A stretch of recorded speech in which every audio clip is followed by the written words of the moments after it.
लेखकांचे मनोगत.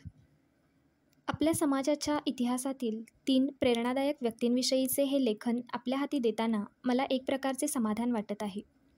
हे लेखन केल्यामुळे त्यांच्या ऋणातून मुक्त झालो अशी भावना माझ्या मनात मुळीच नाही, परंतु त्यांच्याविषयी कृतज्ञता व्यक्त करू शकलो याची धन्यता नक्कीच आहे.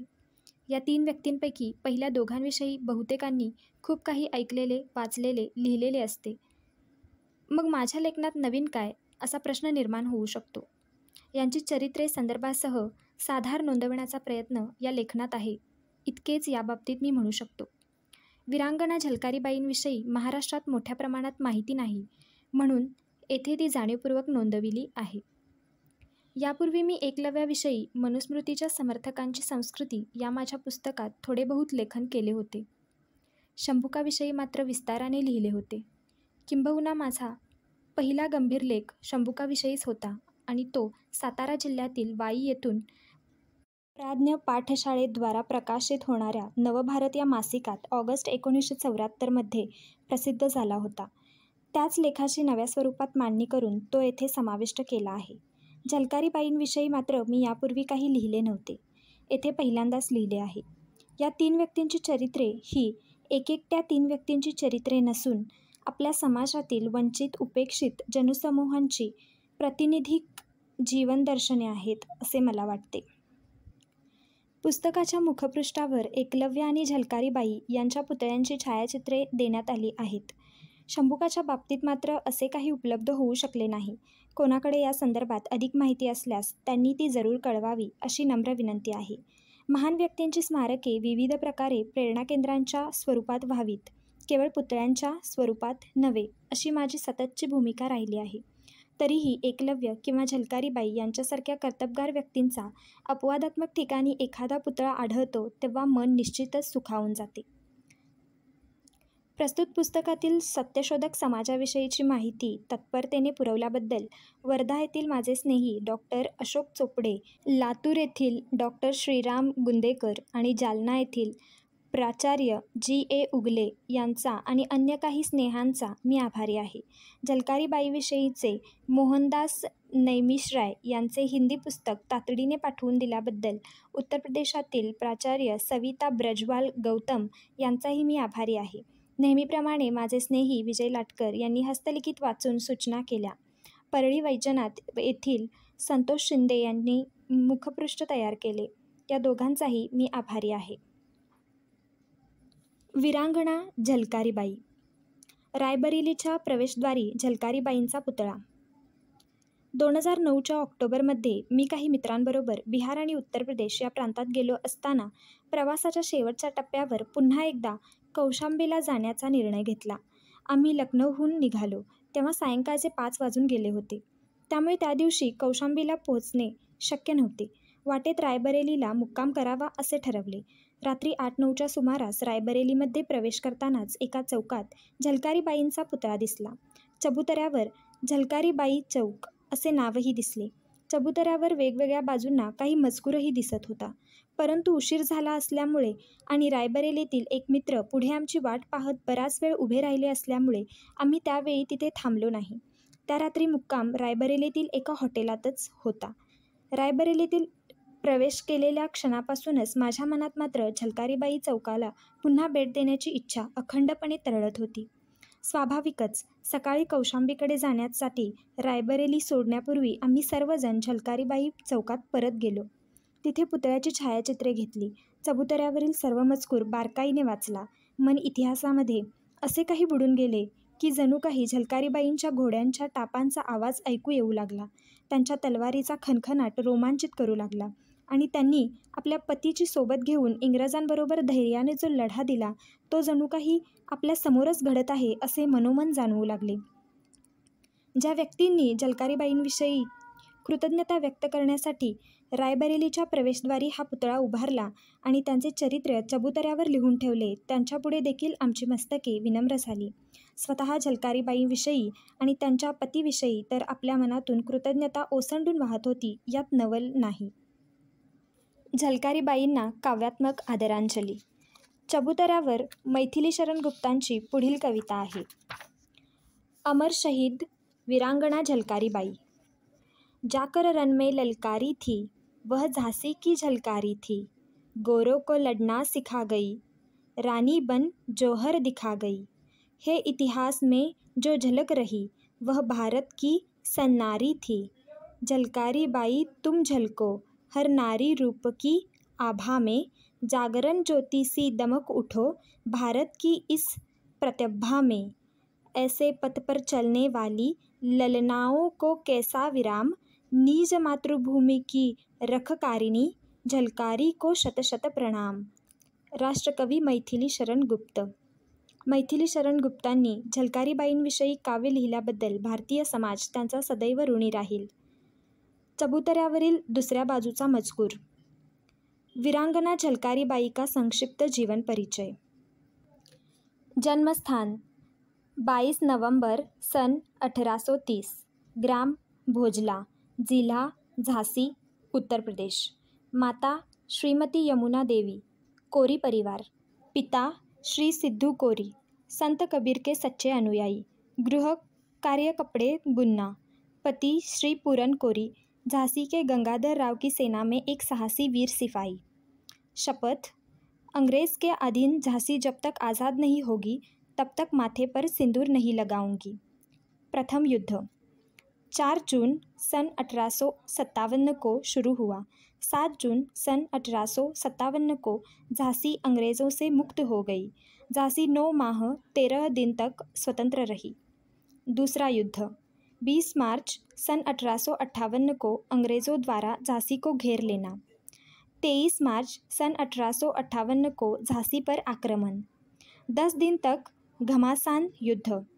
दिनांक 4 अप्रैल सन 1858 की रात रानी लक्ष्मीबाई को जीवित बचाने के लिए एक योजना के तहत झलकारी ने अपने कपड़े रानी लक्ष्मीबाई को पहनाए तथा रानी के कपड़े झलकारीबाई ने पहन लिए तथा रानी लक्ष्मीबाई को किले से बाहर निकाल दिया तथा स्वयं झलकारीबाई रानी का रोल अदा कर अंग्रेज़ों से युद्ध के लिए तैयार हुई. शहीद 5 अप्रैल सन 1858 को रानी के भेष में झलकारीबाई अंग्रेज़ों से युद्ध करते पति पूरन कोरी के साथ शहीद हुई. खूब लड़ी मर्दानी थी, वह तो झांसी की झलकारी थी. बुंदेलखंडाची खरे तर भारताचीच अस्मिता. बुंदेलखंडामध्ये झलकारीबाईंकडे आपल्या अस्मितेचे एक महत्त्वाचे प्रतीक म्हणून पाहिले जाते. झलकारीबाईंचा जन्म ग्रामीण भागातील एका अगदी गरीब कुटुंबात झाला होता. त्यांनी केलेल्या पराक्रमी कृत्याची भरपूर वर्णने बुंदेलखंडातील लोकसाहित्यामध्ये आहेत. ही वर्णने आजच्या पिढीलाही साहसाच्या, मनोधैर्याच्या आणि स्वातंत्र्याच्या प्रेरणा देणारी आहेत. एकटीने वाघाला ठार केले. त्या सरपण आणण्यासाठी रानात गेलेल्या असताना एका वाघाने त्यांच्यावर हल्ला केला. तेव्हा त्यांनी कोणाच्याही मदतीविना आपल्या हातातील कुऱ्हाडीने त्या वाघाला ठार केले. या घटनेचे वर्णन मोहनदास नैमिषराय यांनी वीरांगना झलकारीबाई या पुस्तकात पुढील प्रमाणे केले आहे. हालांकि बाघ जंगल के भीतर के हिस्से में ही रहते थे, पर कभी कभी शिकार की तलाश करते हुए किनारे तक आ जाते थे. झलकारीबाई लकड़ी काटते काटते थक सी गई थी. घड़ी भर सुस्ताने के लिए अभी वह ज़मीन पर बैठी ही थी कि नज़दीक के झाड़ से घात लगाकर बाघ ने उस पर हमला किया. बाघ के उछलने से परिवेश में खड़खड़ाहट की आवाज़ हुई तो झलकारी चौंकी. उसने पलटकर देखा. तब तक जंगली जानवर ने उस पर छलांग लगा दी थी. ऐसे समय वह ज़रा भी नहीं घबराई. बिजली की गति से वह उठी और हाथ में पकड़ी कुल्हाड़ी उसके आगे कर दी. आंधी की तरह झपटे बाघ को उसका गुमान न था और न ही इतनी समझ. उसने तो अपने सामने शिकार देखा था, कुल्हाड़ी वह देख नहीं पाया. यही जंगल का राजा धोखा खा गया. उसे मालूम न था उसका पाला गांव की एक बहादुर लड़की से पड़ सकता है. बाघ का मुंह खुला था. उसने लंबे और नुकीले दांत झलकारी को दबोचने के लिए तत्पर थे, जो संभव न हुआ. पल भर में ही कुल्हाड़ी सीधे उसके हलक तक जा पहुंची थी. उसका वार खाली गया था और झलकारी का वार भरपूर हुआ था. शेर के पंजों से बचाव के लिए झलकारी ने 2 मोटी लकड़ी का सहारा लिया था. इधर बाघ दहाड़ा और उधर चन्ना रमची दोनों का ध्यान टूटा. जंगल में दूर दूर आवाज़ गूंज गई थी, ऐसी ही जिसे सुनकर लोग भाग खड़े थे. वे अधिक दूर न थे. दहाड़ने की आवाज़ जिधर से हुई थी वे उस तरफ ही भागे। थोड़े फासले पर उन्होंने देखा, बाघ ने झलकारी पर हमला कर डाला है। तभी बाघ की दहाड़ का स्वर बदला। कुल्हाड़ी मुंह में थी, इसलिए उसने मुंह से गो गो की आवाज़ें निकाल रही थी। उधर कुल्हाड़ी को झलकारी ने मजबूती से पकड़ रखा था। न जाने बाघ को क्या सूझा कि वह पीछे हटा, पर भाग न सका। तभी झलकारी ने फुर्ती से उसके माथे पर कुल्हाड़ी से वार किया। कुल्हाड़ी लगते ही उसका माथा फट गया। फिर वह दहाड़ा, उछला, पर गिर गया और जल्दी ही शांत हो गया। कुल्हाड़ी अभी भी झलकारी के हाथ में थी। उसकी धार खून से तर हो गई थी। चन्ना रमची आश्चर्य से यह सब देखते रह गए। झलकारी ने जमीन पर पड़े हुए बाघ को देखा तो जीत की मुस्कुराहट उसके होठों पर आ गई थी। तभी दोनों ने नज़दीक आकर तालियां बजाई। खुश होते हुए दोनों एक साथ बोले, जीजी ने बाघ को मार डाला। सबन से पहिले हम खबर देंगे घर जाके। इंग्रज अधिकाऱ्यांचा बेडरपणे सामना. राणीच्या वेशात असलेल्या झलकारीबाईंचा इंग्रज अधिकाऱ्यांशी सामना झाला. तेव्हा काय घडले याविषयी मोहनदास नेमिषराय लिहितात. तभी यूरोज ने क्रोध में कहा, तुम रानी नहीं हाय, तुम झलकारी हाय, हम तुमको गोली मार देगा। सुनकर तड़प उठी थी झलकारी। निर्भयता से वह फिर गरजी थी, मार दे गोली, मोको मौत से डर नहीं लगे। यूरोज ने उसकी वीरता पर आश्चर्यचकित हुए पूछा, तुम्हारे पास कोई हथियार है? उसकी बात सुनकर पल भी गवाए बिना झलकारी ने अपने चोली के भीतर से कटार निकालकर दिखाई, जिसे देख यूरोज पुनः बोला, इससे तुम किसको मारेगा? सुनकर फिर निर्भयता से बोली थी वह, जो भी हमारी इज्जत पर हाथ डालेगा यह पागल है। पास खड़े स्टुअर्ट्स ने कहा। तभी यूरोज बोला था, नो स्टुअर्ट्स, अगर हिंदुस्तान की 1% लड़कियां भी इस लड़की की तरह दीवानी हो गई तो हम सबको यह देश छोड़ भागना पड़ेगा। इस बार यूरोज ने झलकारी से पूछा था, तुमको मौत से डर नहीं लगता है? सुनकर वैसे ही स्वर में झलकारी ने जवाब दिया था, नहीं जंडेल, हम तो मौत को गले लगाई। झलकारी का जवाब यूरोज को अजीब लगा था। कुछ समझ में आया और कुछ नहीं। वह बुदबुदाया था, मौत को गले लगाए। तभी पास खड़े हुए हिंदुस्तानी सिपाहियों में से एक ने कहा था, हाँ सरकार, मौत से यह नहीं डरती। थोड़ा मतलब समझकर यूरोज ने कहा था, ऐसा है। यूरोज उसकी वीरता से बहुत प्रसन्न हुआ और सैनिकों को उसे छोड़ देने का आदेश दिया।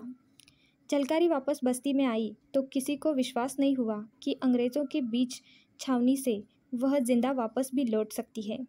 अधिकांश लोगों को खुशी हुई, पर स्वयं झलकारी के भीतर द्वंद्व था।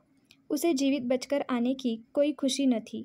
दुख था तो केवल यही कि जिस झांसी की रक्षा करने के लिए वह महिलाओं की सेना की कमांडर बनी, कपड़े बुनना छोड़ उसने झांसी की देशभक्त जनता को हथियार चलाना सिखाया, वह अंग्रेज़ों के प्रभुत्व में चली गई थी। इतिहास के इस मोड़ से उसकी जीवनधारा बिल्कुल ही बदल गई थी। उसने फिर से बिखरे हुए लोग लुगाइन की सेना बनाई। झांसी को अंग्रेजी सेना से आज़ाद कराना उसका उद्देश था. झलकारीबाईंनी पुन्हा एकदा युद्धाची तयारी सुरू केली असे यावरून दिसते. सामान्य परिस्थितीतून पुढे आल्या. झलकारीबाईंच्या माहेरी आणि सासरी विणकामाचा व्यवसाय होता. परिस्थिती अत्यंत सामान्य होती. सामाजिक प्रतिष्ठेचा विचार केला तरी त्या काही उच्च स्तरातून आलेल्या नव्हत्या. परंतु त्यांच्या अंतर्यामी प्रचंड ऊर्जा होती, अपार गुणवत्ता होती, अनंत ध्येयासक्ती होती. या गुणांच्या जोरावरच त्यांनी इतिहासाच्या पानावर आपले नाव कायमचे करून ठेवले आहे. प्रसंगावधान आणि निर्भयता. प्रतिकूल परिस्थितीमुळे भौतिक साधनसामुग्रीच्या प्राप्तीला मर्यादा घातलेल्या असल्या तरी ती परिस्थिती झलकारीबाईंच्या अंगभूत गुणवत्तेला दाबून टाकू शकली नाही. वाघाने जेव्हा डरकाळी फोडत त्यांच्यावर आकस्मिकपणे हल्ला केला तेव्हा त्यांनी दाखवलेले प्रासंगावधान एखाद्या तडफदार आणि सदैव जागरूक असलेल्या योद्ध्याला साजेसे होते. खरे तर त्या क्षणी त्या लाकडे तोडून थकलेल्या होत्या. त्यांना विश्रांतीची गरज होती. त्या बेसावधही होत्या. वाघाचा हल्ला त्यांना अनपेक्षित होता. तरी देखील त्याचा हल्ला असा अचानक झाल्यानंतर त्या घाबरून गेल्या नाहीत. सगळे मनोबल एकवटून त्यांनी केवळ वाघाला रोखलेच नाही तर त्याच्यावर प्रतिहल्ला केला. त्या क्षणी त्यांच्या हातात वाघाला ठार मारण्यासाठी तलवारीसारखे धारदार शस्त्र नव्हते की वाघाच्या शरीराला क्षणार्धात भेदून जाणारी गोळी मारू शकणारी बंदूकही नव्हती. खेड्यापाड्यातील सर्वसामान्य व्यक्तीच्या हातात असलेली साधी कुऱ्हाड हेच त्यांच्या हातातील एकमेव शस्त्र. पण शस्त्र कितीही साधे असले तरी त्या शस्त्राला धारण करणारे मनगट अत्यंत बळकट होते, मन निर्भय होते आणि बुद्धी विजेच्या वेगाने तत्काळ प्रभावी निर्णय घेण्याइतकी तीक्ष्ण होती. या गुणांच्या जोरावर या तरुणीने वाघाचे क्रौर्य पराभूत करून टाकले. हेच गुण पुढच्या काळात अधिक विकसित होऊन इंग्रजांच्या विरुद्ध लढताना त्यांना अजरामर करून गेले. स्वातंत्र्याच्या उत्कट आकांक्षेने झपाटले. वाघाला ठार मारण्यासाठी मोठी साहसी वृत्ती आवश्यक होती हे खरेच, पण आधुनिक शस्त्रांनी, धूर्त डावपेचांनी आणि स्वतंत्र सेनेने घातक बनलेल्या इंग्रजांना टक्कर देण्यासाठी तर त्यापेक्षाही अधिक कुशलता हवी होती. झलकारीबाईंनी तीही प्रकट केली. झाशीच्या राणीला इंग्रजांच्या वेढ्यातून सुखरूप बाहेर पडता यावे म्हणून त्यांनी राणीचा वेश धारण केला आणि आपले प्राण धोक्यात घातले. पण झलकारीबाई म्हणजे राणीचा वेश धारण केलेले फक्त एक बुजगावणे नव्हते. राणीचा सगळा दिमाग, सगळा रुबाब, सगळी ऐट त्यांच्या व्यक्तिमत्वात होती. घोड्याला टाच मारून भरधाव वेगात झेपावणे हा त्यांचा देहस्वभाव बनला होता. हातात कुऱ्हाडीच्या जागी तलवार आली होती. स्वातंत्र्याच्या उत्कट आकांक्षेने त्यांना झपाटले होते. आता त्या ध्येयासक्त असा एक परिपूर्ण योद्धा बनल्या होत्या. आपल्या समाजात त्यांच्या कर्तृत्वाची उपेक्षा. इतका मोठा त्याग करूनही आपल्या समाजाने त्यांच्या कर्तृत्वाची योग्य ती दखल मात्र घेतलेली नाही. यामागच्या कारणांचा उलगडा करताना नैमिषराय यांनी जे म्हटले आहे ते अगदी सार्थ आहे. न धर्म रक्षा और न जाति रक्षा, झलकारी ने चूड़ियाँ पहनना छोड़ देश रक्षा के लिए बंदूक हाथ में ले ली थी. उसे न महल चाहिए थे, न कीमती जेवर और न रेशमी कपड़े और न दुशाले. वह न तो रानी थी और न ही पटरानी. वह किसी सामंत की बेटी भी नहीं थी तथा किसी जागीरदार की पत्नी भी नहीं. वह तो गांव भोजला के एक साधारण कोरी परिवार में पैदा हुई थी और पूरन को ब्याही गई थी. पिता भी आम परिवार से थे और पति भी, लेकिन देश और समाज के प्रति प्रेम और बलिदान ने उन्होंने इतिहास में खास जगह बनाई थी. दुखद बात यह कि जाति विशेष के चश्माधारी इतिहासकारों, साहित्यकारों और पत्रकारों में से किसी ने भी दलित समाज की उस वीरांगना झलकारीबाई की खबर नहीं ली थी. भला वो स्वयं उन दलित और पिछड़े समाज के लेखक, पत्रकार तथा नाट्यकारों का, जिन्होंने छोटी छोटी पुस्तकें लिखकर इतिहास के उन महत्वपूर्ण तथ्यों को उजाले में लाने का प्रयास किया जो बरसों से अंधेरे में पड़े थे, वही पुस्तकें तथा लेख मेरे लिए ऐतिहासिक दस्तावेज साबित हुए, जिनसे इस उपन्यास का कथानक रचने बुनने में मुझे मदद मिली.